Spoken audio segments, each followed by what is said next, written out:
I love your little sign as well. Common sense bodybuilding. Yeah. Cheers. Good, it's to be honest, I went through three. Like, there are a good few people who actually stuck with me through the entirety of my YouTube, and it was a bit of on a whim. I made a review of Rad 140 when I unfortunately decided that I'd try that snake oil shit. And it I've never heard of it. It's the Psalms. So I never even liked it, man. Fuck. It was interesting. It was a period in my time where basically I wanted to jump on gear, but I couldn't get gear. So, why? What can you get gear? I literally never spoke to a fucking soul in the gym. I didn't have a coach. You know, very isolated. But I thought I'd try Psalms because this was the period of time where Greg Doucette was big and he wasn't really annoying. So I sort of picked some up. I did a cycle, threw up a video on YouTube, worst video I've ever made, and it blew the fuck up. It's about 80,000 views now. And I've got no clue why. It's terrible. Do not watch it. Nobody watching this, go watch it. I'm going to watch it. It's on a cream sofa that was falling apart, and with an iPhone 8. That wasn't even my phone, it was work phone. But it worked, whatever the case. And we've been through a few cycles of calling the channel different things. And, you know, really for me, it started off, I think, where I was trying to make it just make something to make something. You know, this sport needs, you know, a persona. But I think we finally found the sort of the intersection of the scientific stuff and the bro science, which we can get into a bit later. But I try and distill it down and just the common sense approach to things, I guess. One of the biggest lads in the British scene. I wanted to have you on, obviously, after your ITB appearance, after turning PCA Pro. Just feels like the culmination moment for you. You've had so much success afterwards, and it'd be good just to catch up, I guess. Discuss a bit for the guys who don't know you, a bit about who you are, how you approach the sport, what makes you tick, and maybe lean into some of the controversial topics. Because I know from following you, you know, you got a lot of opinions like myself, and you like to share them. So for anyone who doesn't know you, I guess, what's your background? What got you into this? Yeah, man. So I gotta wind it right the way back. I try and be short and sweet. I try not to bore everyone to tears with it. But basically, I knew from a young age I wanted to be a bodybuilder. I knew it. I just didn't know what the avenue was, if that makes sense. So I remember when I was around 5, 7, somewhere in that region, I watched Terminator 2. And I wasn't allowed to watch Terminator 2 because it was like an 15, 18, whatever. I watched it, and there's that, you know, the closed boots motorcycle, you know, where he puts the cigarette out on it. Yeah. It was, and it sounds silly, I just watched it, man, and I was sold. I just was obsessed with muscular men. I just was. My mum was a little bit concerned a few times. She was like, maybe it's, I don't know. So, but yeah, so from there, I just knew. I'm very, very, like, incredibly competitive from a young age as well, to the point where it was like a bit of a burden on me, actually. In school, I always wanted to be the fastest. I'm trying to compute it being 300 odd or 280 pounds or whatever you are. Mate, believe it or not, I used to be like this. I was bigger than the other kids, though. I had a growth spurt like before the other kids, so I was fast. I was a sprinter when I was really young, and I always found it easy to be quite athletic, if that makes sense. Things came to me quite easy. The only reason things started to take a downturn is because I chose them to, if that makes sense. So I started going out and stuff. I was playing football, but I was always obsessed with muscles. And when I started going out, and then to go to accompany the going out stuff when I was about 16, I thought, well, I want to look good too. So you know how it is. And you start going to the gym thinking that girls are into that. Now, I can ask you this question. Who's into it when you get bigger? Mate, up until about, and the bar was lower than I thought it would be for me. Like, I thought it would be about maybe 225, 230 pounds, you know, they're like, but about 200 pounds for me. As soon as that point reached, I got the comments from the girlfriend, you are getting a bit big, aren't you? And, you know, yeah. Oh, yeah, of course. Yeah. It's the irony of, like, wanting to go to the gym, wanting to be bigger. The moment you get bigger, not only the girls not like it, but then you start getting all the male attention. And you're like, for fuck's sake. So anyway, as a 16-year-old, I wanted to go, and I was partying on the weekends, going to the gym, blah, blah, blah. And I thought to myself, I would love to compete. I remember, there's a post on my Facebook, January 2010. I made a post saying I was going to compete in 3 months. I've literally still got it. So the idea to compete was 12 years ago. And you left yourself 3 months for your first. Was it sort of just a spur of the moment, let's step on stage? Kind of, but I was always lean. That's something I probably should have said. Even throughout school, I always had abs. It was never really a thing for me. Like I was always pretty lean, and I've still got the photo, which I've never actually shared weirdly, but you'll see I had an all right physique. I was training quite a lot, and I was fairly lean. And I just said to myself, I'm going to compete, but I just wasn't ready, mate. I don't know if you can relate to this or not, but I was really into the party scene. I used to sniff a lot of drugs. Yeah. I used to smoke a lot of cigarettes, and I used to get pissed a lot. So I was in a state of wanting something new and wanting to take it further, but I wasn't mature enough, mate. Then fast forward to 2015. The penny finally dropped, mate. I won too many hangovers. I was just so sick of that lifestyle, so sick of being short of money because I spent it all on drugs and whatever, you know. Did you ever have the my thing with alcohol was the fear when you wake up the next morning and it's running through your head who that, even if you remember everything, it's like, who the fuck did I talk to? What did I say? How was I? Yeah, Matt. It's like thinking that you've done something wrong, even though you haven't. Like it was bizarre. Yeah, 100%, mate. I used to have it all the time, and I was basically living for the weekends. I didn't really, I wasn't very good at holding down a job. I was a bit of a party boy, and people knew my name I'm from Southampton, so I thought I was something I wasn't, because when I went out with Mackins, hello mate, and I was friends with all the lads, and you know, I thought I was something I wasn't, and it was really, and it sounds a bit depressive, but it was quite an empty lifestyle, mate. And I got to the point where I don't want it anymore. So 2015, I decided, no, I'm actually going to take this further. So the whole time I was still training, but I was partying. I knocked the partying on the head and then started training. And I went for my first show in April 2015. It was a UK BFF show. I was doing classic at first because I was too small. Yeah. And I came second. It was a big lineup. There's like 16 people in the lineup, which is actually the biggest I've ever been in. And I came second. I was like, shit, okay. And instead of sort of like going through every single show, in a nutshell, I transferred over to class 1, heavyweight bodybuilding. Now where I'm at 17 shows, 9 show wins, and 4 second places, and the other ones I didn't place. So that's a mad, this year, mad record. This is the noteworthy year now, because I always knew I always felt like I wasn't reaching my potential, and I joined up with a coach, Martin Winston, his name is, and I cannot sing his praises enough. I really feel like he's brought another 10-15% out of me, and it's led to this year. This year I've done 3 shows. I won an overall, then I won a pro card. I saw it as a clean sweep. I mean, I've known of Martin for a little while. I've heard his name banded about before. He's there's a couple of coaches like him, I think, who maybe, I don't know whether they downplay themselves or they don't quite get that level of, you know, top tier exposure. But going to Martin, then, what's the big change that you think was implemented, without giving away a secret recipe or anything like that? Yeah, man. Well, actually, no. I can answer that question in its entirety. To be honest, there is nothing that he's done that I didn't already know. He just made me. God, how do I say this? Basically, you know, self-diagnosis is strange. You know, when your friend is dating a girl and you know that he shouldn't be, and you want it, and it's easy from the outside looking in. It's like, mate, what the fuck are you doing? Like, bin her off, yeah. But then when it happens to you, and you like her, and there's something about her that keeps drawing you in, and you keep making the same mistakes, right? You know it's wrong, but you keep doing it. When I was coaching myself, and I did for 11 shows, don't get me wrong, I won a few shows on my own, but I made mistakes. I made a lot of mistakes. For example, I'll be like, oh, I'm flat, so I need to do a refeed. And then I start eating the refeed throughout the day. And halfway through the day, I'll be like, no, and I'll abort the refeed. Yeah. No, it's too much. And then I'll find myself sort of yo-yoing like this, and I'll go really hard, fuck all food, and then refeed too hard, and then sort of back off. And then I was just a bit of a nightmare, mate. So going to Martin it took the thinking out of it. I said to him from day one, I will be a robot. I will not just, you say I do. That's it. Yeah.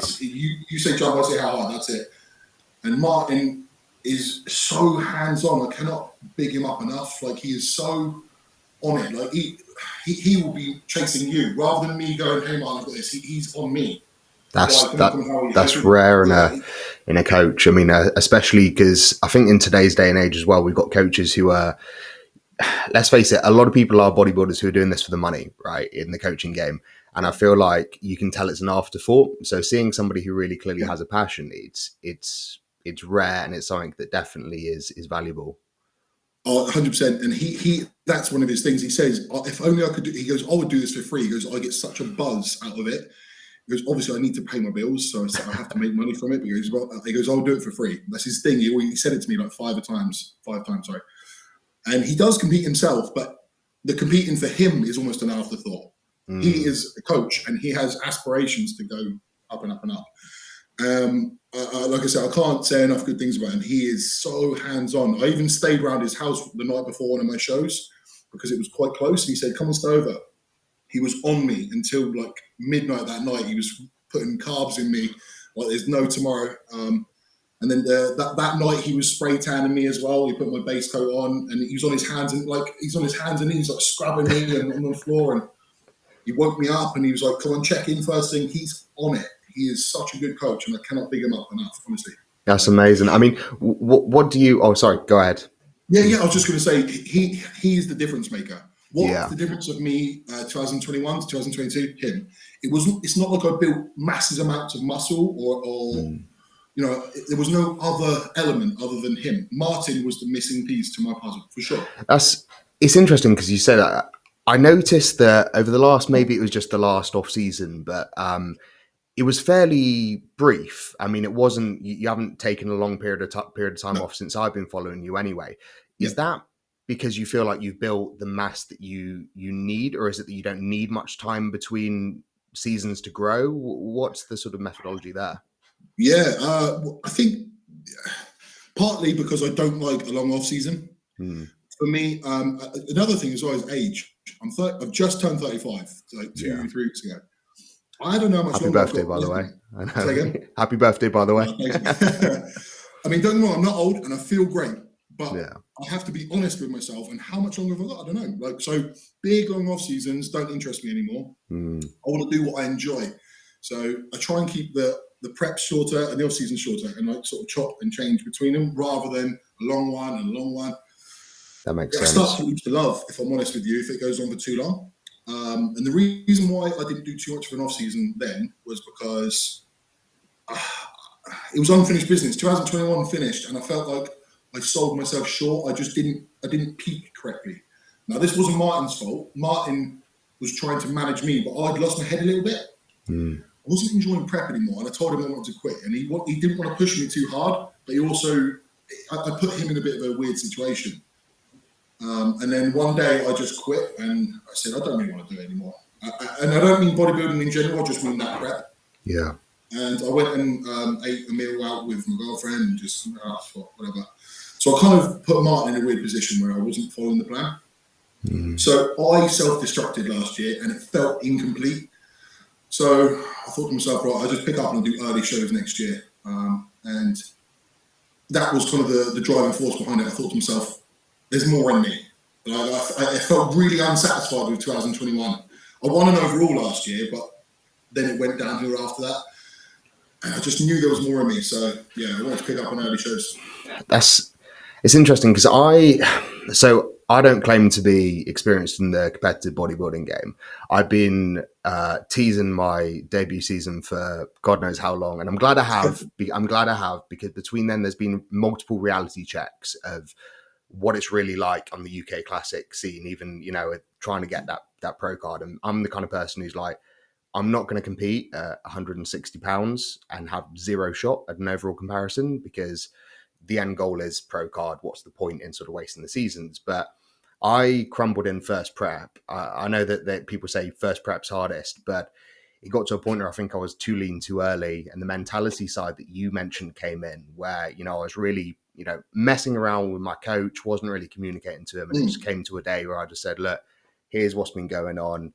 I've not been sleeping at all for about a week. So food's declined, in that situation. And I've beaten myself up about it since, looking back going, I could have done it. Now I'm feeling good.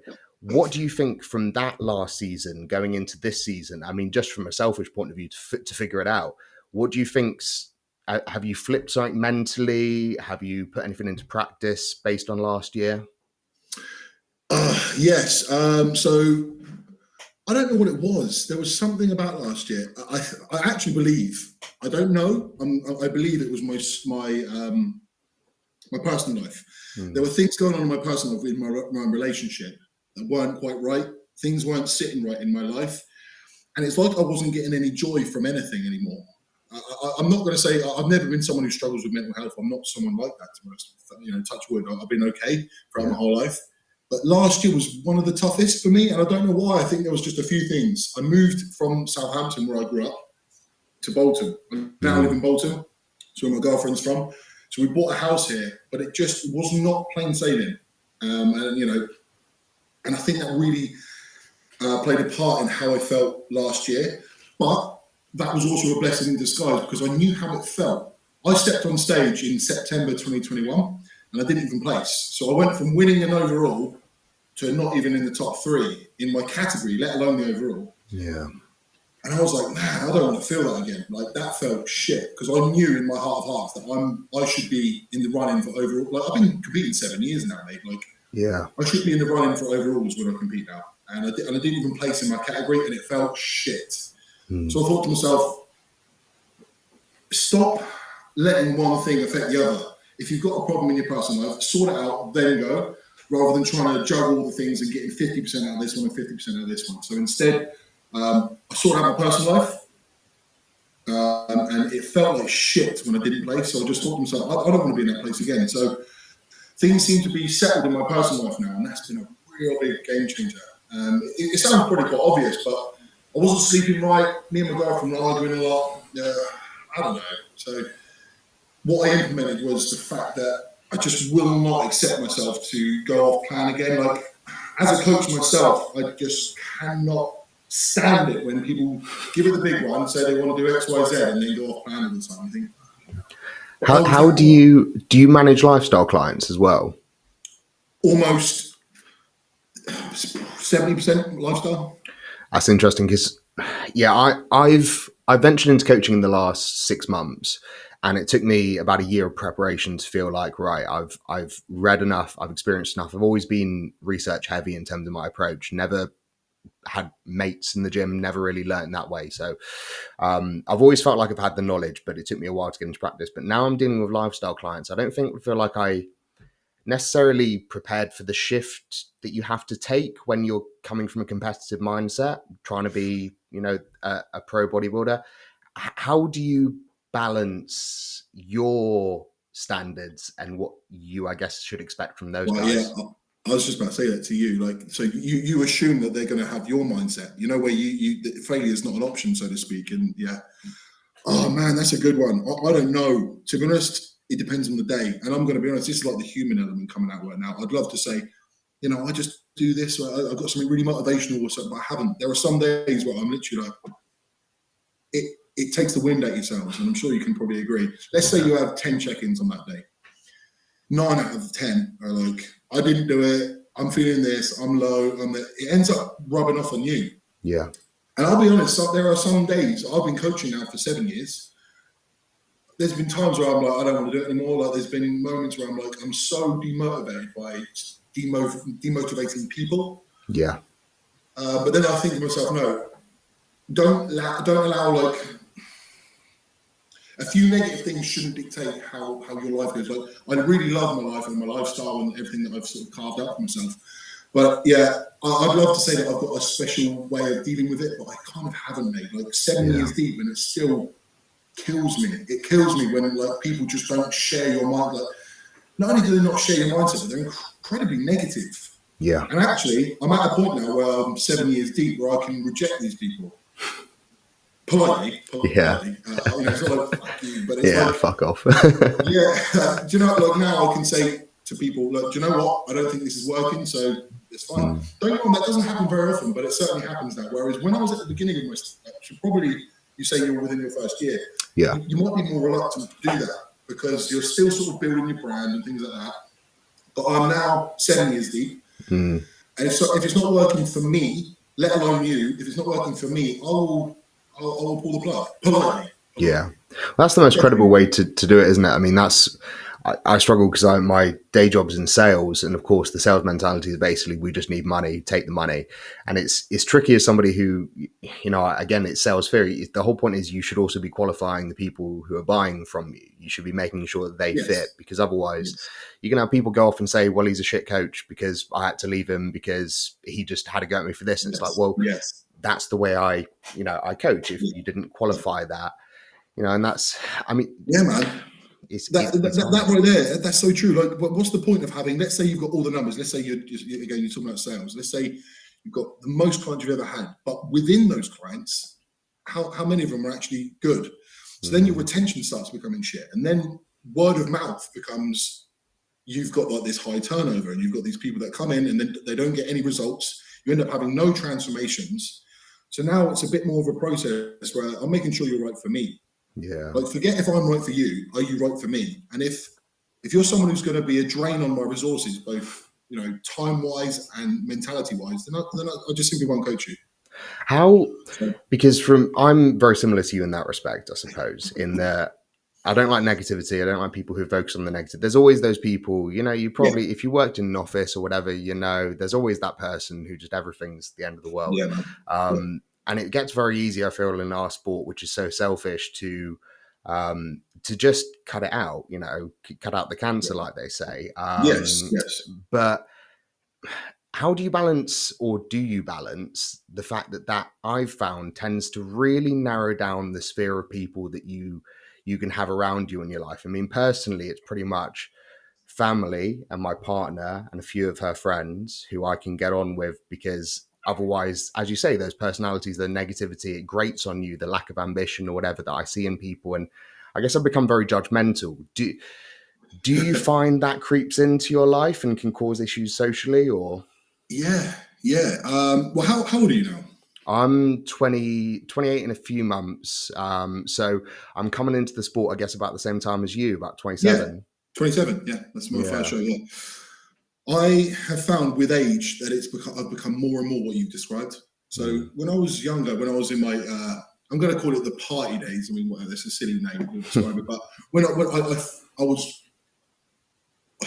more accepting, more tolerant of all sorts of people. I wanted to be sociable all the time, but now it's a really, as you say, I've like reduced my scope of things that I accept in my life, and it's a little bit. Oh God, I'm going to sound like I'm being a bit not a hypocrite, is the wrong word, but I'm really happy with my life. But also, I do wish that I would sometimes. It feels quite solitary. Yeah. Being a bodybuilder, your family probably don't understand it. Most people can probably agree. Like they accept that you do it, but they don't, whatever. Unless you hunt a labrada. Yeah. Exactly that. No, and your partner, okay, great, but then you end up doing less socially. So your scope of everything starts becoming a bit more like this. And sometimes I wonder, like, what about when it's all over? Yeah. What about when I stop competing? Like that, am I going to then start be crawling back to my old group of friends? Hey guys, what are you up to now? Like, well, where were you for the last 10 years, man? Like, fucking hell. So yeah, I think of the future, because right now, as that's a really good way of putting it. The scope of people that you saw and the things that you did and stuff. I don't know, man. I definitely find that creeping in, and I don't know if it's necessarily a good thing. Do you find the pandemic made it worse for you? Because it definitely did for me. No, actually, no, because I wasn't seeing people anyway. Right, so it's perfect for you. Got rid of everyone. Yeah, it was nice. I had a little gym set up in my back garden, and yeah, it was okay. I saw, and you managed to knock yourself out of a weight plate. Oh, mate, yeah, I don't know. Fuck me.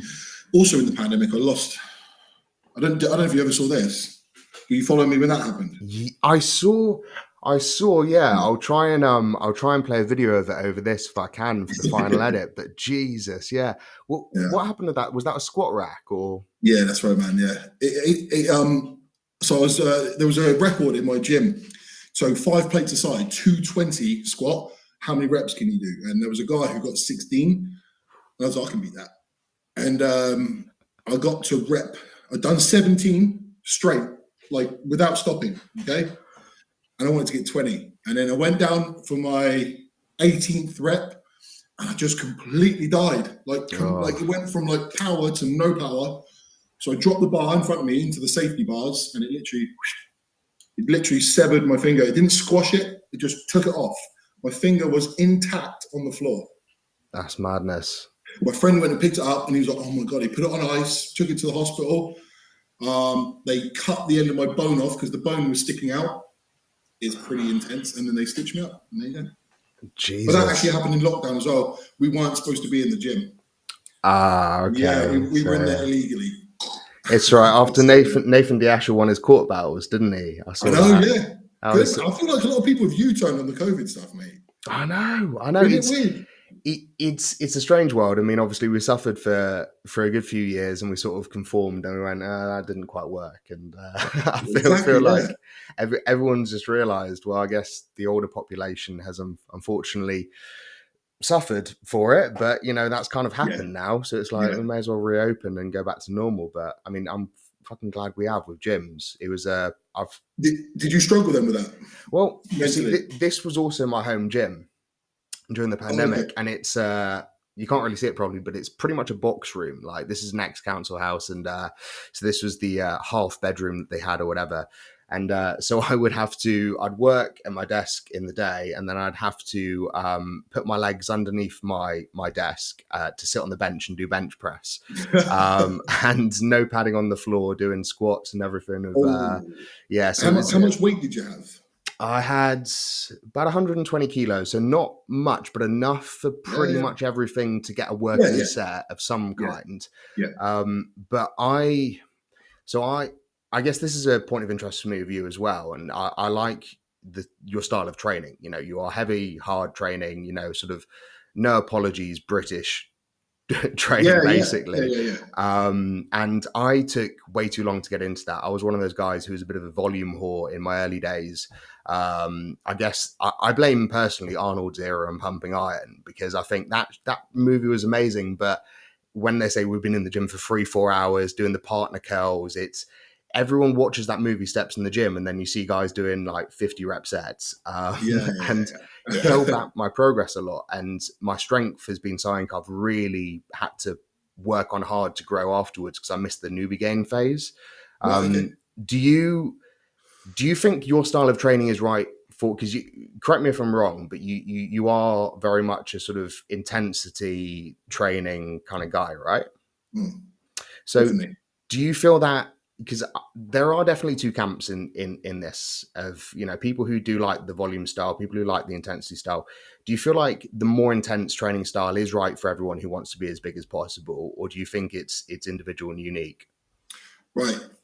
God, man, that's such a good question, because it's really poignant for so many people. As much as I would say that I'm more of an intensity guy, I sort of like I go into both, mate, not piggyback. I sort of like hop the fence, and I do both. And here's the reason why. For years and years, so I actually used to powerlift as well. So I was bodybuilding and powerlifting, and I would always be trying to push the maximal amount of weight. But actually, it led to me having imbalances. And if I'm being totally honest about my physique, I don't mind admitting my weaknesses. My chest is severely underdeveloped for my body, and it's because I was just moving the weight. Now, I think that when you think about people talking, you're talking about strength and making sure that progresses. Sometimes you can get caught up in that game, and you're just moving the weight. And you know that to beat your logbook or to get an extra rep or two, what's actually moving the weight.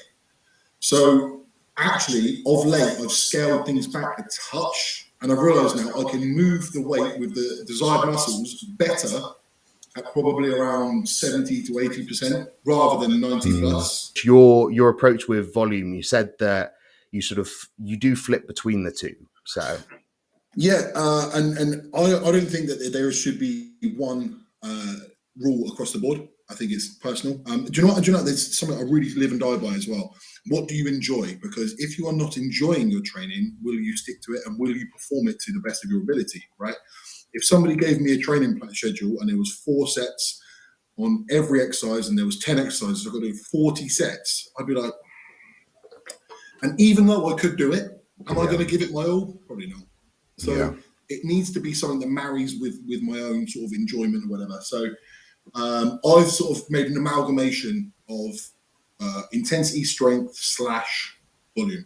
I feel this is a bit bro, but I don't care. I enjoy it. I feel like I'm covering all bases. Yeah. I do something that's a bit powerful. And I'm shifting weight, but then also I'm thinking about what I'm doing. You know, I'm trying to like cover all rep ranges, all bases, etc. So that's where I sit on it. Do you find that? One or the other. Do you find that strategically bringing the volume in can help with? You mentioned obviously your chest was lagging from your powerlifting days. Do you find that certain things work better for certain muscle groups based on whether they're maybe falling behind or whether you've sort of exhausted strength? Or yeah, I think so. I think certain things, for example, you wouldn't necessarily maximally load a fly, like a dumbbell fly. I mean, you can, yeah. But generally speaking, you can load up a lot easier on a presser movement, right? So that tends to lend itself to more mind to muscle, thinking about what you're doing, right? And also being older, being the old man that I am now, I fucking get injured so easy, mate. So gone are the days of a 5-plate bench, but that was what I loved doing before. So I could 5-plate bench, but I had no chest. So it was bizarre. It was weird. It's right. I mean, I was just going to say, obviously you've mentioned your age a few times. I mean, you're sort of early 30s, I guess. And I think that the issue of career span in bodybuilding has become more and more pressing in the recent years with everything that's going on. You know, whatever's causing it, I suppose. And that's, I think, a big debate at the minute.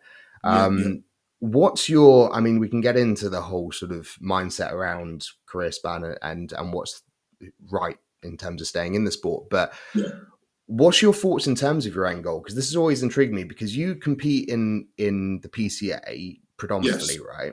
Yes. And that interested me after seeing, did you watch the podcast, the British podcast on, is it Dennis's, with James Hollingshead, Jamie, Joe Howe and everything? Did you watch that recently? Dennis James? Yes. Yeah. No, I didn't, but it's been recommended to me, but yeah. They mentioned well, they didn't say it by name, but they were like, that blue show. You know, it's they were talking about how obviously it's doing a very, very good job in the UK at the minute of captivating, I guess, the competitor landscape, probably because certain other divisions make you travel to London all the time, and that's not really compatible, right? What was the decision behind competing in PCA? Was it convenience? Is it the end goal? Did you want to be a PCA pro? Was there ever that IFBB sort of dream? I guess. Yeah. So I'm going to touch on a few bits there. So you're talking about what's the end goal and like longevity and stuff like that. So I want to quickly cover that. I feel great. I feel fine. There's nothing wrong with me right now, but I feel like being my age and having used anabolics now properly for 7 years, but actually unofficially for 10 years. I don't know, man. I just feel like you're pushing your luck. Like, how long can you keep stressing the body? And not only that, I used to sniff a lot of drugs as well. So I've basically been using drugs since I was fucking 16, you know, like, and I think to myself, I don't want to push my luck. I want to live a long and healthy life. So longevity, don't know. So that takes us to the next point. If I were to become an IFBB pro, how good am I going to be at 6'3" with average genetics? My opinion, not very. It's all very well and good being a PCA pro, and you know, any amateur show, I back myself to be, you know, a front runner at, you know, pretty much any show I turn up. You demonstrated that. Yeah. But the IFBB shows, the two bro shows, the highest level, am I going to be? I don't know if I'm going to be, mate. And that's the reality of it. I don't think I've got that level of thickness. You mentioned Jamie Johal there. For tall bodybuilders, he is the gold standard. Yeah. He's so fucking large, 6'5", and he's so big, right? And even he is getting his ass handed to him at pro shows. Yeah. What chance have I got if that's happening to him? And that's how I see it. So what am I going to have to do to myself? And I'm talking do to myself for the next 5 years to make it as a pro. Anyway, back to why did I choose PCA? So my first PCA show was actually 2015, which was the year, it was their inception. So I've been competing with them for a while, and every time I've competed with them, it's been a pleasurable experience. I've competed with other federations, and it hasn't been as nice. I honestly back PCA. I just think PCA are really fun shows. I've now won like 6 shows of PCA, and it's, I don't know, it just felt like a natural progression. Things were going really well. I do this for enjoyment above all else. And every time I've gone to a PCA show, I've enjoyed it, even if I haven't got the result I wanted. So it's just the way it goes. I never had an aspiration to necessarily be a pro. It just went that way. It's mad that you really enjoy, and you do the competitive side for enjoyment, because obviously I feel that a lot of people do it that way, but they don't show up. Like, you know, some people will do a show just because they want to have a bit of fun, right? But they turn up at a body fat where fun is still a possibility. You were having fun, mate. Exactly. Yeah. And I know a guy, there's a guy in my gym who, you know, showed up at a show. Clearly his coach did, you know, not a very good job. And he turned up at a PCA show like that. And it's difficult to know how to think about it. You know, on one hand, great, you know, you did something, but on another hand, did you really? How do you get to the level that you have? You are absolutely fucking massive, let's face it, just in terms of a general human being. Even if at your height it takes a lot to really fill out. You know, you're still huge. You turn up absolutely on point every single time that I've seen you anyway. You know, maybe you're off, but your off is a lot of people's on. How do you balance doing it for fun and doing it for you when times get tough where that becomes impossible almost? How do I balance? Well, how do you keep going, I suppose? You know, that's the real question. Yeah, so it goes back to, remember what I said at the beginning? I said I'm incredibly competitive, like incredibly, to the point where it's like annoying. And my girlfriend will fucking attest to that. It's fucking so annoying, but I won't allow myself. So it's always for fun, but I won't allow myself to go up there feeling like I could have given way more. One time I've done that, and that actually happened to be last year. The show I told you about. Yeah. I went up on stage and I didn't place, and that was the only time, and I thought it was so uncharacteristic of me. I don't even know why the fuck. I don't know. Sometimes social media makes you feel pressure, I think. So I committed to that show, therefore I felt I had to. Even though, do you know what? No one gives a fuck. Yeah. No one gives a shit whether you step on stage or not, other than you and maybe your coach and, you know, Dave fucking from New Zealand who follows you on Instagram. He doesn't give a shit whether you do it or not. But for some reason, I created this pressure in my mind.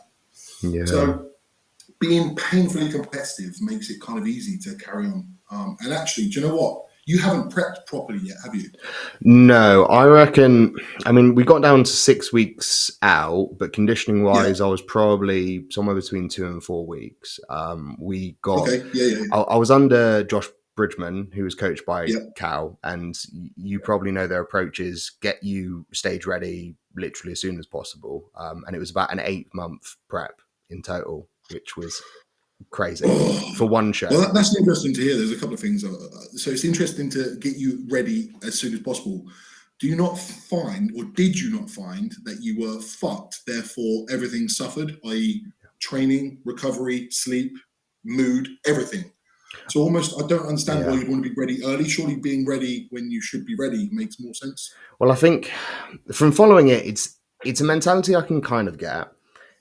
That I think the early is meant to be a couple of weeks. It's really not meant to be 6 to 8 from what I understand. Right. I mean, I'm not coached by Josh currently. I'm self-coaching the rest of my off season because I feel like I've got the capability to do that, and we're in an economic crisis. So, you know, but I found the worst of it was that because you're peaking fatigue so early, you can't necessarily do as much. I mean, I never went 7 days cardio. I never really went beyond 30 minutes, but I was to the point where physically you'd look at me and say, you know, I'm probably better than most people who turn up to a first time amateur contest, but still obviously short of, you know, what I'd want to be. I got fatigued so early, and then thermogenics were peaked or lipolytics, I guess. The terminologies escape me. Fat burners. Peaked so early. The clen got high. The yihimbin. We're running clen yihimbin, and actually, I think that was pretty much it. And fairly low anabolics. They got so high that my sleep was fucked from recovery, and then the thermogenics would keep me up, and then it got to the point where I'd go to bed, and 20 minutes later I was up, and it's it was just when you wake up and it's 11 o'clock at night and you're like, yeah, literally. And it got to the point where I don't know if, you know, when you first wake up, you're almost in a haze. yes, and when I'd do that, I'd be like, well, what can I do? And, you know, I was so fucked, I wasn't going to the gym to do extra cardio or anything. And I was and that was where one night I just cracked and I ate about a loaf of protein bread, of all things. Protein bread. Yeah. Couldn't even find. That's a terrible choice. I know, it was in the freezer. I could have gone for the Ben & Jerry's, but for some reason I fucking went for that. So yeah, I think personally, I find that peaking early, it's fine maybe if you're more experienced or if you have a long show run and you're going to have to be lean for a long period of time anyway. I mean, in theory, I wouldn't know. But for me, it's just, it makes life hell, and training, as you say, sucks. Recovery sucks. Yeah, it makes a lot more sense to me to hold things off a little bit. I had a client recently who wanted to he was 6 weeks out and he was begging me to drop his calories. And I was like, no, hold. And he only now can he understand the benefit of doing so. I think this is not necessarily spoken of enough, even though it's kind of obvious. Like, prep is physical. The way you look is physical, but it's here. So it's being strong enough to accept those negatives and not cave, because what you just described was what I was going through for probably 4 weeks straight, maybe more. I'd go to bed at like 9 because I was just trying to sleep so I could wake up the next day. You're just counting down the time. And I'd wake up at like 10, 11, like thinking it's the morning, and it's 10 o'clock at night, and you're like, fuck. So then you're trying to sleep, and then you're off on, 10 minutes here, 10 minutes there. And then I was up, awake here, sat here doing work at 1:30 in the morning, you know. And then by the time 7 o'clock comes, when the world wakes up, you know, you're kind of, you've done for the day. I've done my work. I don't really know what to do with myself, so I'm twiddling my thumbs. So as I say, prep becomes a mental battle more than anything. And I don't think everyone should be prepping. A lot of the people who prep shouldn't be prepping. Yeah. What do you think that's substance of? Do you think it's social media and a lot of the guys on there? Why is everyone, like, let's have it right. You know, you've sort of touched on it a couple of times. Like, some people should not be stepping on stage, right? Like, they're fucking out of shape. Let's be honest, they're out of shape. Yeah. And you could say, oh, live and let live. Yeah, you could say that, but also you could say, mate, you're not ready. Like, fucking, like, you clog up shows with your shit condition. That's the reality of it, right? So I think everyone thinks, oh, I'm going to compete. I have clients that are nowhere near ready, and they're like, I'm going to compete. And you're like, oh, man, I don't know. And actually, you've touched on that as well. You said about yourself, and you just feel like you're not going to step on stage at 160. You know, you're just not going to do it. You're going to wait till it's right, then go. And I respect that. How long? Step on stage. Oh, what? And sorry, lastly on that. Yeah. I'm so sick. This is like my room 101 moment. I'm so sick of people creating content who have done nothing. They're telling you, so this is how you build a back, and you haven't got a fucking back. Why are we listening to you? Like, come on, man. Like, put the camera down, put the tripod down. Actually, I don't know. What do you think then? Because see, this is something which I think about time to time, because I never claim to be a subject matter expert. I am almost a translator on this channel when it comes to the educational stuff. So I'll take the substance that's there in terms of the science and the more bodybuilding bro science stuff, and sort of look at, okay, well, common sense would dictate this is the way that you should approach it to get whatever. Sure. So I sort of add a bit of personal experience, but I'm always stating with a caveat, you know, anything that I've not got experience on, I'm not going to touch on. Yeah. Do you think, because I feel like for me, looking at this sport, obviously the potential upside is fairly low in bodybuilding, right? And a lot of it's on you nowadays. It's social media. You have to build your profile. That's where the money comes from, the coaching, and that comes from social media. Do you feel like it's damaging to the sport, the fact that people now almost have to be a social media persona? They have to do that as part of trying to build their profile? Or do you think people could still do that, just wait until the point where you're, you know, maybe a certain criteria to get to? Oh, man, I don't think that there's one answer. And actually, my mind will change depending on what day you ask me. So sometimes I do think it's like, well, it's kind of cool. You know, everyone's, you know, trying to make more of it. And that's great, like, cool. And it creates people's livelihood. So I've got my livelihood owed to social media. If it wasn't for social media, I wouldn't be having the life I've got. So part of me is like, yeah, but then there's also this old school part of me. There's also this part of me that's like, fuck all that shit. Like, just get in there and fucking work. Shut your mouth until you've actually done something. So I sort of like, again, I can't give you a straight answer. But I always think this: the cream will always rise. As much as there might be 100 coaches in a specific city or something, that's great, but the cream will always rise. Okay, and a lot of these people are going to fall by the wayside. I come across people, I'm sure you do too, and they've got no muscle, no following, no achievements, no accolades, no nothing, and it says online coach. And you're like, but in more for you, if you choose that person as your coach, well, that's on you. I mean, there are 18-year-olds out there, and, you know, I know the difference even between 18 and 21, you know, my mentality, how much I learn. It's crazy to think that you could have a teenager coach somebody, especially when most of those people will be older. And, you know, you've even got people coaching competitors when they haven't really done much in terms of stage, you know, and it's hard. Well, mate, well, let me, I actually got to want to put it on you. I'll give you a quick example. My friend is a life coach. I say it like that because he's a meth head. Okay. He has a good job, he has money, and he actually is quite successful in his personal life, but he gets on it every weekend. Okay. Now, if I was paying someone to life coach me and that's how they live their life, I don't know. Sorry, I was on the screen. I don't know how I'd feel about it. So my question to you actually is, do you think someone has to live the life themselves and has to have proved themselves in order to be able to teach it? Do you think that the experience really matters, or is it more education? I think experience is probably a very, very slight minority in the equation, like 49% versus 51%. I think anybody could in theory, through learning and through working with clients, I suppose, so getting that form of experience, could find their way in it. But personally, I will not coach a competitor until the point that I've been through the mill and done a decent season of it, not just on one show either, because that doesn't count in my mind. I think you have to learn that, as John Meadows always said, and I can't claim to be a preacher of John Meadows. I don't know a lot of his stuff, but I know that his stance was always that, look, the science says this, but let's look at what works in practice in the gym floor, and it doesn't always work that way. So I know that I could say, well, in theory, this definitely checks out, but then somebody goes and does it. And if I'm taking somebody's single-digit body fat with high amounts of anabolics and thermogenics in their system, you know, it's not something that I really want to risk, to be honest. Yeah. That's so true. I don't know if, so you said you've been coaching for 7 years, so I'm guessing you started when you can finish competing, or for the first year, or? I passed, so I wanted to do it. I told you back in 2010 was my first initial thought.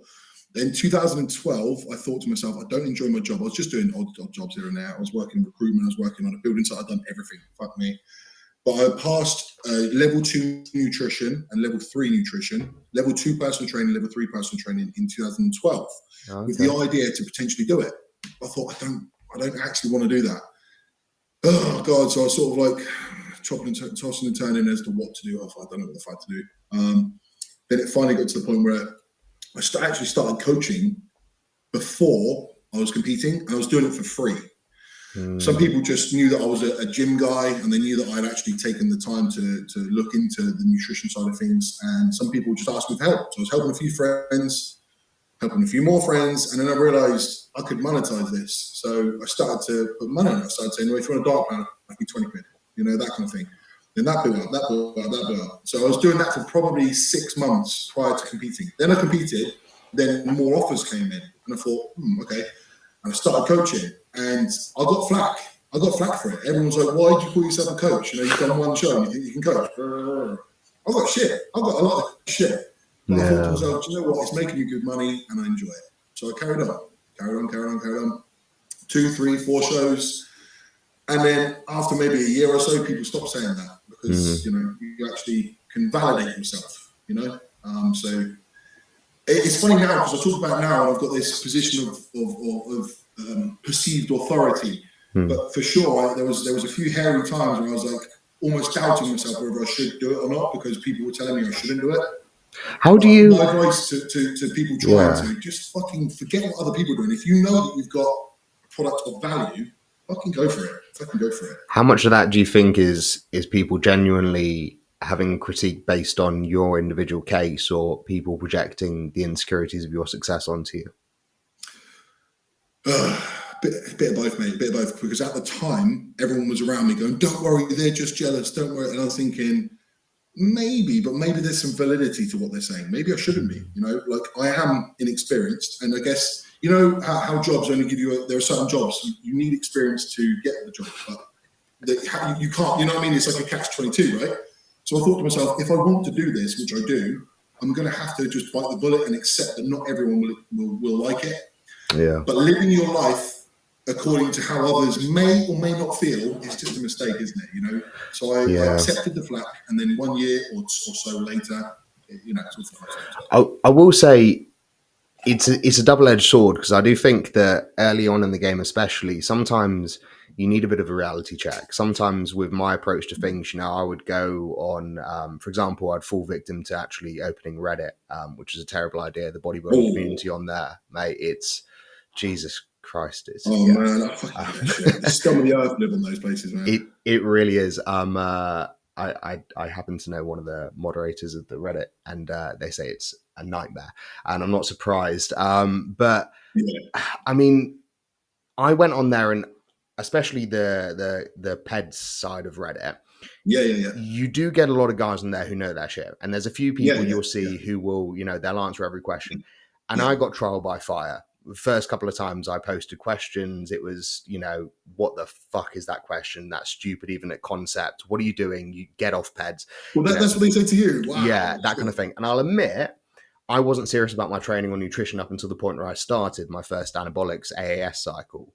And I sort of got serious with that. You know, it was a steep learning curve. Through the first cycle, I probably progressed my knowledge just tenfold. And they were probably right. I was probably a bit inexperienced to be jumping on. But I found that useful in my earlier years. But as I think you progress on and on, I mean, the value of those opinions sort of does dwindle. But you've seen a lot of contention with audiences, right? Because I remember your early days of talking about form police. You know, you had a lot of issues with that, and I guess we could start there. I mean, because this is still a battle today. I see all over social media, right?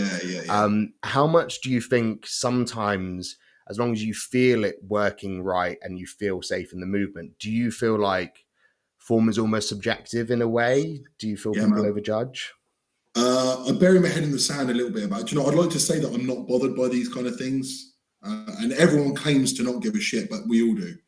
Everyone gives, you know, if you're mocked online, like publicly, it's So a bit of context is, I was on the Form Police, which is quite a well-known Instagram page, for my bent over row. Yes. Which I was using quite a lot of momentum on. Look, I'm not gonna. It's very much bro science, but if you feel it work and it's not textbook and it's not what you should be doing, but you know, as long as you're safe to a degree and you're feeling it work, then that's what matters. What the goal of lifting weights is, you know, as a bodybuilder, the goal of lifting weights is hypertrophy, right? You want to improve your muscle mass over time. That's what you want to do. The goal isn't to become the most perfect lifter. The lifting is just a means to an end. The lifting is the process you undergo to get to the end result. So for me, if someone was to obsess about form but not have muscle, I mean, who's right? Okay, who's right? Two dudes. One dude is doing it wrong but has a big frame, a lot of muscle. One dude is doing it right and is considerably smaller. Okay, who's right? You see, I can see this from both sides of the coin, because I'm sure you know it. There are plenty of guys who, and this is something which I think, and I don't like him, I'll put it out there. James Smith PT posted something up. Not a fan of all of his content, actually. I can't say I don't like him, but he posted something up about how some people do actions which then creates the muscle, and some people create the muscle which sort of means they do the action. In other words, they're doing something because they've got a big back, for example. They can get away with doing certain exercises or certain things certain way because genetically or structurally they're benefited in that way. And I guess to be blunt, you know, a lot of the time it's black guys with the amazing genetics, you know, that a lot of them do have, and it's a fact that sort of it's eggshell topic, I guess. But but there are differences and incredible guys. But do you feel like some of that's like you're right, but there is that caveat that some guys are just fucking gifted.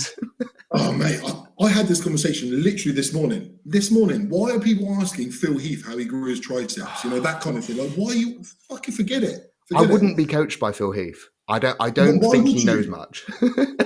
No, mate, yeah, that's it. So yeah, as you just said, there's like, you can see both sides of the coin. Just because you've got something good doesn't necessarily correlate to the fact that it was that did it. You may just be genetically predisposed, right? Yeah, so asking the guy with the biggest arms isn't necessarily the best way of getting big arms. No, but so if they're knowledgeable, I guess that's the caveat, is you have to sort of test their knowledge. Yeah. But I think very often non-gifted guys have to do more research. They have to try harder in order to get there. If you're gifted, you tend to be it's a bit of a sweeping statement, but you're going to be a bit more lazy because it just sort of falls on your lap. Yeah. You're telling me, like, Nathan Biasha will openly admit, like, he's not like that at all. He can do whatever the fuck he wants, you know? How do you think that's, I mean, it's a massive disparity, isn't it? But to be able to cheat on prep, I mean, I don't know a single bodybuilder who can prep the way Nathan can. I mean, do you know, people bullshit though, don't they? They're not people. I've heard people be like, I was eating 4,000 calories until the show day. Like, you fucking, I'm sorry. There is no one eating 4,000 calories getting peeled glutes. Like, you have to go low. You have to go low. Okay, there's probably one fucking freak who's going to go, well, I know someone. Okay, cool. Right. But let's be honest, 99.9% of everyone is not eating 4,000 plus calories to get absolutely peeled. And it's like, come on. That is true. I mean, obviously, I have no clue what the diet protocols are like on the Olympia stage, but I would very highly doubt there are people, and I think that they do bullshit because a lot of people aren't open enough to think about the struggle of prep and how serious it is. And I feel like, you know, people should really talk about it openly because people jump into this, including myself, without knowing the full extent of how much you have to suffer. And I guess the problem is you look at IFBB pros who are maybe eating 3,000 calories, for example, you know, close, but it's still far off in terms of a prep. Yeah. And you see it as simple, and people oversimplify it. People say slap Road to Pro on their dieting series as if it's going to be easy. You're just going to turn up and breeze through prep. And this is on, I don't know if you know of Alex Kent. He's a UK-based classic guy. He made the switch. We got to know each other through working for Josh, with Josh, and now he works for Cal, or works under Cal, sorry. And he just made a video and he did a bit of a rant about the Road to Pro thing. And it's something which I fought for a little while and it started to bug me. And I made a video about Brandon Harding recently, which did quite well. But, you know, he's slapping his undeniable Road to Pro hashtag on everything. And I've seen it about in the industry for a while. Do you think that kind of social media, that it makes it almost devalues it? Do you reckon it's good or bad for the sport that people are documenting it? Do you think the arrogance is okay or not? Mate, I'm a hypocrite with this, right? So I love it. You know, like, for example, Conor McGregor. Yes, yeah. The arrogance is fucking off the charts, but I love it. Yeah. I fucking love it. I think it's so entertaining and I do think it's good for the sport. Arnold when he was good, because obviously now he's, you know, whatever, right? Muhammad Ali it's good for the sport. When someone's like that and they back himself, it's so entertaining. I think it's amazing. But I think for some reason it bugs me when some other people do it. So like, I'm a hypocrite. It depends on who does it for some reason. It's like, it depends on how it's done. I think that people downplaying prep like that is potentially dangerous for some people, because how many people, females, I'm gonna be honest, it's a bit controversial maybe to say, but a lot of females develop sort of like eating problems post prep and things like that, and it gives bodybuilding a bad rap. I think downplaying how easy prep is and just like, you know, off the cuff, like, yeah, no worries. I think it can have long-term effects, damaging effects on people's psychological mental state. So it definitely the prevalence of mental health issues of, you know, in 2022, I just think, I don't know, it shouldn't be downplayed so what's the word I'm looking for, like frivolously, you know. I think but I do think that people should back themselves. But I think people talk about being a pro to they've never competed and they're talking about being a pro, and you're thinking, I don't know, you got your stripes, mate. Well, it's I mean, just look at yourself as an example. I mean, you're a PCA Pro, Mr. Universe. You know, you are successful, and you know, just objectively speaking, obviously, that subjectively, that's a completely different question in your own mind as to what that looks like, right? But you know, if you look on the outside, you know, you're a massive guy. You have a larger frame, so you know, as with Jamie, as with all those guys, it's going to be more difficult. But you know, objectively, you could look in and say, yeah, that's somebody who is realistically successful with it. But you still know that if you were going to go down the IFBB Pro route, that would take that extra level. And it's interesting to see you be so. I'm not sure what the singular version of humility is, but you know, you seem to have a lot of honesty with yourself about the situation. You know, still an optimist, still know you can turn up, but do you think a lot of people lack that level of honesty with themselves? I'm really glad that you've noticed that on me. I'm not purposely putting that out there. If it comes across, that's great, because that's exactly how I feel. I back myself, and I think I'm good, but I also know my limitations. Yeah. I had this conversation with someone the other day. I'm in a WhatsApp group with a group of lads, and there's this guy competing, and they said to him, how do you feel with the show coming up this weekend? And he said, undeniable. And I thought to myself, fuck me. Like, how did you get that level of confidence? Because I actually even said to him in the group, I said, how do you do that? Like, I just won 3 shows in a row, and even I don't feel like that. Yeah. If you were to ask me, hey Ryan, how do you feel for the upcoming show? I would say, I'm as good as I can be, but I don't know who's going to be there. I think that I'm very beatable. If someone 5-6 foot and under turns up full, I look stringy. But then so I know my limitations. Now, should everyone be like that? Could everyone do with a bit of like humility, so to speak? I don't know if that's necessarily needed, but I can't help it. I'm not putting it on. I'm not trying to be humble. I'm not trying to be something. It just comes out of me. I'm confident, but I know my limitations. And I think to you know, when we're talking about longevity as well, like, do I want to be a pro? I never even thought about being a pro. It's never been on my radar. I just thought I enjoy it and I do it, and that's it. The fact that I got to this place, okay, cool. But that was never on my radar. It was never on my radar. Now, I think sometimes people are looking for the end result without putting in the mileage before. Yeah. Whereas for me, it was definitely the other way around. I put in the mileage and I've got here. Great, cool. But I think there's a lot of arrogance flying around, but all power to them, mate. Like, everyone's different. And do you know what the ironic thing is? I've always been called arrogant my whole fucking life. When I used to go out and everything, all the girls and everything used to think I was an arrogant bastard. But now, for you to call me that, that's an incredibly big compliment. So I'm glad that it comes across that way. Let's face it, how we talk to women and how we talk to to social media ones is very. I mean, I'm talking back in the party scene, right? I was just about to say, those days are gone, mate. I'm not that guy anymore, but yeah. No, are you a bit like me? You get your aromatase wrong, and you're sitting there crying, watching up. No, man, I've just got fucking big nipples now, mate. I've got fucking gynecomastia coming out my fucking arsehole. Oh, really? I've got. No, that's actually not even a joke. Yeah, like, oh man. In fact, I think I'm going to need it done. Like, especially this off season, they started to become a little bit sore again now, which is actually quite a good subject, isn't it? Yeah. I didn't really take it seriously enough in the early days, and now I'm paying the price, mate. And in fact, if you were to go on my Instagram, if you look at my front double bicep when I'm lean, you can tell a bit. I mean, luckily enough, it's nowhere near the level, you know, that I have seen. But what do you? Because I mean, that's an expensive old job, isn't it? It's about $4,000, I think, last time I looked. It depends where you go. So if you go Poland, Bulgaria, things like that, you can get it for like 1,000 to 2,000, which sounds a little bit nicer. But do you trust it? I don't know. Yeah, it's. I don't know. Speaking of which, then that'll be an interesting thing to delve into just briefly. Do you, in terms of, so I guess this is the topic that my audience would be remiss if we didn't talk about. In terms of PEDs, man. What? Because I feel like the safer use model, the Victor Black pioneered sort of model, has started to really come into the even competitive bodybuilding sphere, which is a big debate about whether it's even plausible to use that in a competitive bodybuilding setting.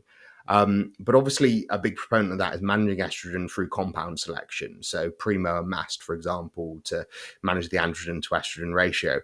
Do you have more of a classic bodybuilding stack design? Do you believe in the older bro science ways, which you mentioned for a while? Do you think that transitioning safe to a slightly safer model is plausible, or is it something you've thought about? Or Yeah. what's your approach currently, I guess? So back in the day, it was no thought. Honestly, it was no thought. It was like, let's just put it in and let's see how it goes. I hate to admit that, but it's fucking the truth. It's the truth. We're all idiots with PEDs at some point. Oh man. But in the last, I would say, so 2018 is when I started to notice negatives. So Gyno's my thing. Acne to a degree, but in a gyno. So that's when I started being a bit more conscious of it. So it's ever since 2018, and ironically, I'm way bigger now. I was using way more steroids before. As guides on, I swear on my life, in 2015-16, I was using, it's hard to put a number on it, but probably double what I'm using now. And compound-wise, it was anything. I wasn't thinking about what's going to counteract this and what's going to do this. I wasn't thinking anything like that. Now, I don't deal with that. Martin deals with it. And I don't think about it at all. He removed certain things that were going to aromatize more. So he actually put me on to parabolan instead of tren. Okay. So it's tren hex instead of tren acetate. He put me on Masteron and he put me on Proviron. And the other thing to manage it that I'd never done before was Kayla. Yes, yeah. Kayla, yeah. So previously I'd used Letrozole, but that shut me down incredibly hard, and I found it really harsh. Yeah. Trying to have sex after that was tough. I had to put a splint on my dick. So Martin introduced, he heavily favours Masteron, and he heavily favours Primobolan instead of Deca and Trembolone acetate. So that's what he's done for me. He also introduced me to K-Bell, which seems to be quite good as well. I haven't noticed anything negative from it. I did see reduction in size of the, it's like a disc under my right nipple. Yeah. I never thought about it. I started to think about it and started thinking about more modest doses, and then I joined Martin, and Martin did it. Interesting. I can't stress this enough. Like, if you're a newbie listening to this, watching this, you do not need to be stacking X, Y, Z. You just do not. Especially if you're a lifestyle client. If you're not even a competitor, and you're thinking about stacking 3-4 different compounds, it's just so silly. To be frank, the average male, let's say you're a fully functioning, healthy average male between the ages of 18 to 30, you're not going to be producing any more than 80 milligrams per week. The range is decided upon between 20 to 80 milligrams per week. That's a rough guide of what a healthy young adult male is going to be producing. If you go on to 300 milligrams a week, you're exponentially improving like your potential to grow, your potential to be strong, etc., etc. What's that? 5 times the amount? 5, 6, 7 times the amount of a normal adult male? That's more than enough. What would you say to the people, though? Because a lot of the people who are saying the same thing, who are retrospectively saying, I took too much, I would have done it differently, which is almost everyone, I will say, almost everyone steps back and goes, that was stupid. What do you think about the fact that people will say, well, you built and got to that point with That's a good point. That's a really good point. I actually have never, the way you've just framed that has just made me go, well, maybe that was part of the reason why I got to where I got to. I would say, I don't know the answer to that. That's fair. That's good. Yeah, man. And I love the fact that you've just put it back on me. That's actually just made me go, well, maybe it was. I can't say for sure it was, but maybe it was. Well, it's something that I've struggled with because I have, since a few years ago, I switched to, like yourself, I was doing compounds which I shouldn't have been doing in doses I shouldn't have been doing them at, or to be smart I shouldn't have. When I first started out, it was pretty much my experience of anabolics up until switching to a safer use model was test and EQ, and EQ is pretty much the only other drug that you shouldn't really touch because of the I was kidney going to say, issues. yeah, it's got a bad rap, yeah. It does, but I went for it simply because I had the initial aversion to 19 Nors, and when you don't want to use 19 Nors, your options do become very limited. And I was still very bro sciencey. People in the community still dispelled Mastron as only for cutting and Primo as weak. You know, that was the word that was out there. So EQ seems logical, but it wasn't. And I know. Yeah. Okay, yeah. So if you want to avoid nandrolone, then you're going to have to go for something, right? So and your choice was exactly. EQ. And I was surrounded by bro science. I hadn't really looked into, you know, the reality about, well, every androgen has, or every anabolic has the potential to grow tissue, right? Mastron will grow tissue in an off season still. But then I switched, and I was pretty much fat, about 215 pounds I got to, but like, I mean, you barely know I lifted. And now, you know, I've switched to a safer model. I'm doing more drugs now in total, but my cycle design's smarter, so it's healthier, and I'm using stuff to manage estrogen, for example, Primo, so it negates the need for an AI, you know, so it kind of works, and my competitive goals have advanced, but I do sometimes look at that higher dosing and think, Maybe. Do you know what? So I think I've stewed on it a little bit, and as you were talking there, I thought, do you know what, the biggest thing that changed for me, that made me improve, was lifestyle. So I was using nandrolone and nandrolone derivatives, right? Yeah. Prior to competing, but I never got better, like noticeably. From 2011 when I first used to 2015 when I competed, there was no notable improvements, nothing really, because I was still going out and doing all the negative shit. The biggest thing that changed everything, was stopping going out and taking it seriously. So in a sense, you could say the higher doses were a good thing. Were they part of the reason why? Well, I was using higher doses, but I was going out still, and I certainly wasn't good. So I guess the caveat is, if you're gonna push things and accept the risk, you need to also remove the other things in your way. Yeah, I think once I was, but you know, so then I made the transition into bodybuilding competitively, and not going out and partying, sniffing drugs, etc. And that's when I saw the biggest change. And that's the most obvious thing I'm going to say all day, but like, it's true. So I was using high doses, but I was not living the right life. So yeah, so that's to counteract that a little bit. And I was using higher doses whilst competing for probably 2 years. I don't know. I love the fact that you've made me think about that. It's tricky, isn't it, to think about that topic, because I mean, it's also the question between correlation and causation, because a lot of the times I make changes and I think, oh, that's why, and then I look deeper and realize actually no, something completely else was the reason. And I think it's difficult because often we find another gear. You know, there's just moments, I feel, where we have, maybe there's a spell where you educate yourself, you learn new stuff, and then you sort of coast on that knowledge for a little while. I find a lot of people can fall into that. Me personally, anyway. I don't know about yourself, whether you feel that. And then suddenly you'll learn something else revelatory, and you're like, oh I could work so much harder, and that never stops. And I feel like those moments cause so many changes. It's almost impossible to pin down, you know, what one thing. That's good, man. And someone asked me probably 3 months ago, like, what literature could you recommend to me to learn more about like the industry in general? And what you just described is kind of it. You just need to live it. You just need time, because over time you'll have these little like penny drop moments, as you just mentioned. You'll have moments where you're like, fuck, almost like revolutionary moments. Fuck.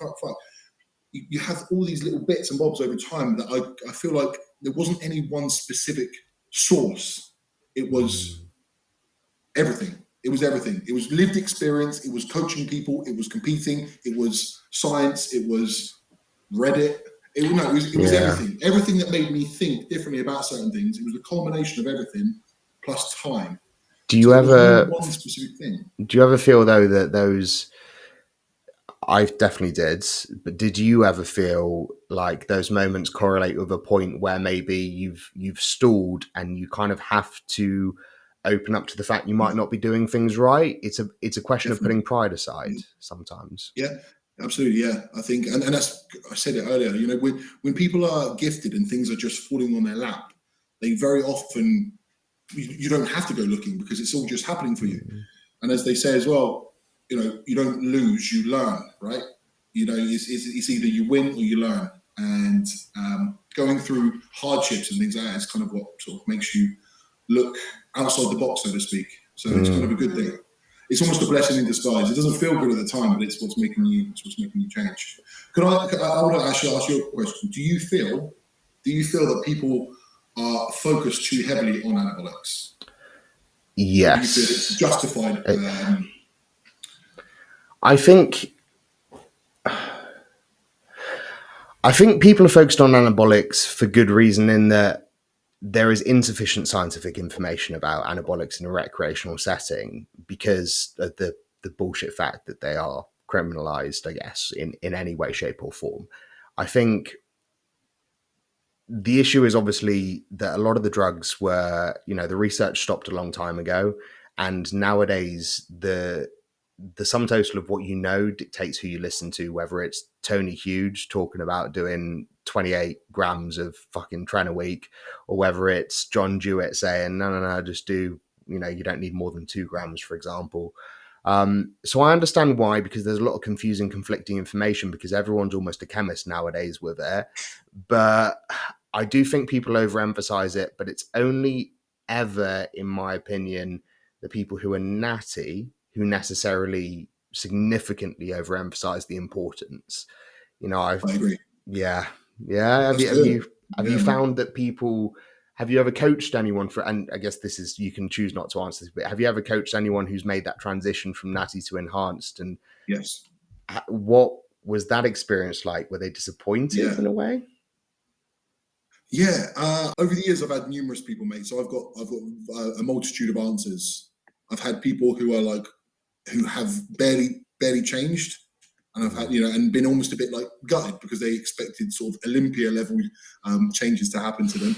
And then I've had people who've, we've made no other significant changes. All we did was add in an anabolic, and we got exponential results. So, and I think that goes down to the other thing. There's a genetic element that people aren't talking about enough. Be that whether that's just in bodybuilding in general or how you can handle anabolics. And it's not just across the board that everyone's going to react exactly the same way. So you think the genetic response to anabolics is definitely a thing in your experience, yeah. Oh man, it's crazy. For even the fact that I was talking about Gyno, I went for dinner with someone last night, and he's used for the same amount of time as me, no negatives, nothing, zero. Great, good for him, but that's just not my reality. He's been running fake gear the whole time. That's why. That's why you're so small, mate. Right? That expands even to bodybuilding in general. I don't think people realize the gravity of genetic potential. If you don't have the genetics, you are going to be chasing your tail forever.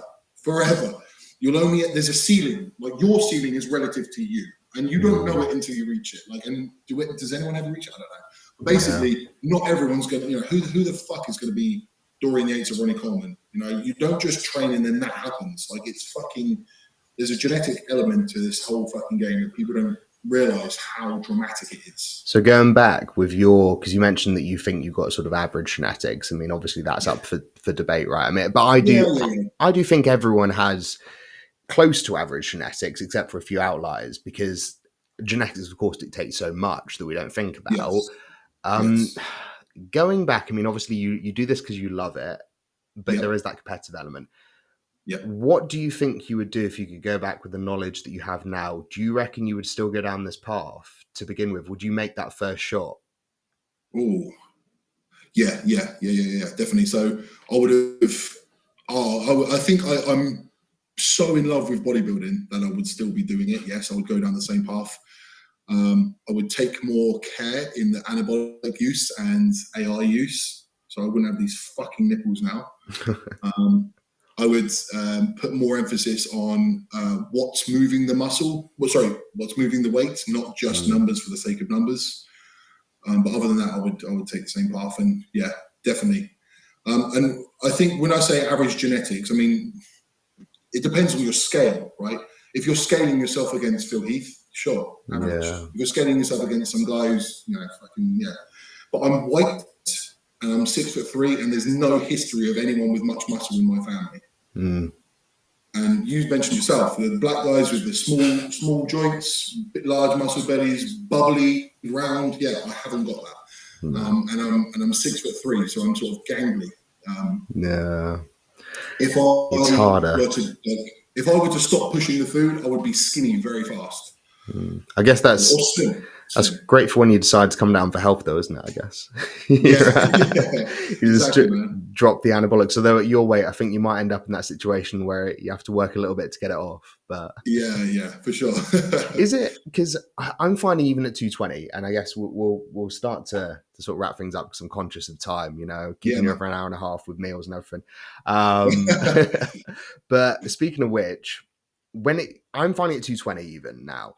I'm at the point where if my off-season meal timing is off by a degree, I'm fucked for the day. I'm going to be drinking stupid sugar just to get my calories in. Yeah. How difficult is it, and how much of a constant battle is it to keep your off-season weight up? Yes, 100%. So genetically, I'm destined to be slim. No, I'm not even going to say skinny. I'm destined to be slim. Like if you look at my family lineage, that's just what I'm going to be. If I miss a meal, I can lose 1 kilo in a day. Like I'm not even kidding. It's crazy. I can lose weight quicker. It's fucking annoying. So I have to push up to. I've been up to 8,000 a day calories. Wow. And as you just mentioned, if you have to schedule it, it becomes a job. It's a job. And if I miss a meal, there's a backlog, as you just mentioned, and it's near impossible. And actually, it becomes to the point where I don't really enjoy bodybuilding anymore, having to force feed all the time. So how do I manage that? Wake up early. Oh my God. Start your day earlier. Schedule your meals almost like a job. Yeah. On the hour not on the hour every hour. That's a bullshit. But what I mean is, at 10 eat, at 12 eat, at 2 eat. If you don't do that and you're a bigger guy trying to get the meals in, you're gonna fucking struggle. That's when it starts to become like you add in like chocolate and butter, and you're adding in shit for the sake of it, and then it starts to become less than optimal. Yeah. So when you're in that situation, then would you advise people to get the calories in, or would you say that actually a meal miss may be better than ramping up with a couple of glasses of orange juice, for example? It depends on the individual. So it would be down to digestion and about the body composition of the individual. Okay. So if the individual is pretty lean, get it in. If they're already carrying a bit of body fat, it's okay. And then the other one is, and it's a subject, again, it's fucking disgusting, but like, how are your bowel movements? Yeah. So I know that when I was 8,000, I was, and I'm going to be fucking honest, and I'm sorry about this, but I was shitting 5-6 times a day, man. Jeez. And I'm like, when you saw. In the end, I thought, I might as well just eat on the fucking toilet, man. Like, it's so, but then I reduced my food and I wasn't going as much. So my digestion was better, right? So there could be an argument made that 8,000 was unnecessary because it was just playing havoc for my digestion. So again, something you live and learn, right? So it depends. There isn't one set answer, and there very rarely is for anything. There are shades of grey. That's mirrors exactly what my approach is here. So I'm kind of glad to hear it, to be honest. People are very black or white nowadays with things. No, man, there's shades of grey for basically every single subject. So same with anabolics. You know, what stacks right? Well, I don't know. Like, it depends. There's so many it depends that it's like, yeah, it could be or not. Yeah, no, I agree. And speaking of which, I will let you go just because of meals. I don't want you to miss your on the hour meal. And yeah, man, I've got another one coming up. Okay, so you got Amy cooking it. Yeah, man. I need to train. It's the opposite way around in my house, and I figured that doesn't work with me being the bodybuilder. So I've got to try. Oh, you have to cook. Yeah, very much so. So I better get the Sunday roast on.